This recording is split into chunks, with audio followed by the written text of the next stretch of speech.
Various distractions are commonplace in our daily lives. Whenever we are going about our day, such as waiting in line in the grocery store or waiting for a meeting, the default reaction is to pull out our phones. People are bombarded by the news, social media, and entertainment. The practice of meditation, contemplation, and self-inquiry are useful techniques to unwire the monkey mind ingrained by society.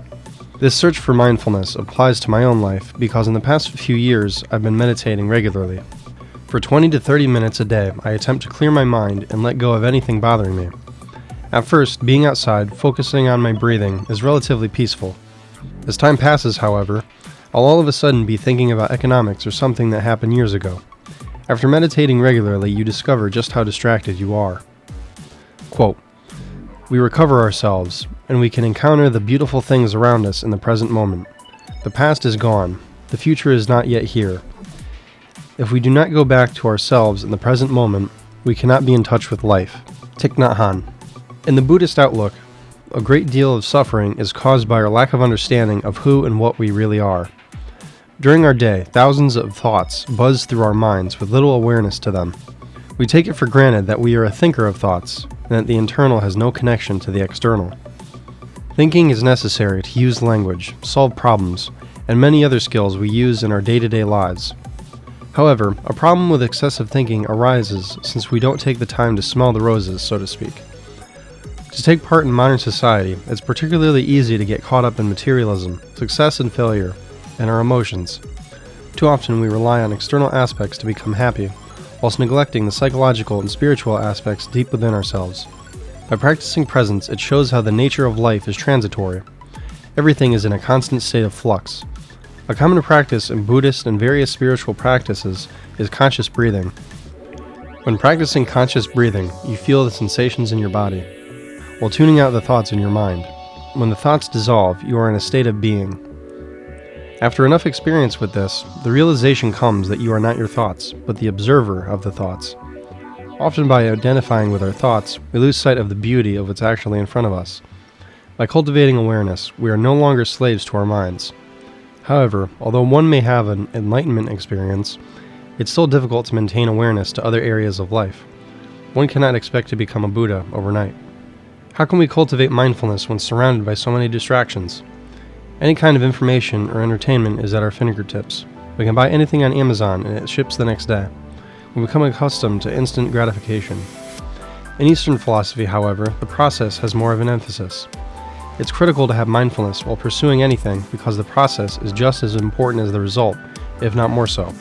Quote, "We are too undemanding, too ready to watch whatever is on the screen, too lonely, lazy, or bored to create our own lives. We turn on the TV and leave it on, allowing someone else to guide us, shape us, and destroy us. Losing ourselves in this way is leaving our fate in the hands of others who may not be acting responsibly." Thich Nhat Hanh. Now that we've established the distractions we face on a daily basis, we can examine how we cultivate peace and truth in our lives. In Buddhism, meditation is a common practice to tune into the present moment. Without your mind criticizing or judging what you are experiencing, you are able to more accurately perceive what is in front of you. This is critical for examining the truth, because it is easy for our egos to criticize other people's ideas without having a firm understanding of them.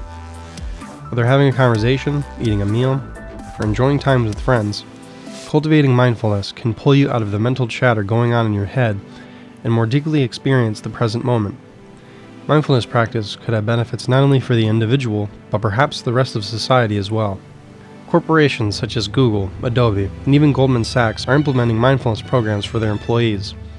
The practice saves $2,000 per employee in health insurance and results in a gain of $3,000 in productivity.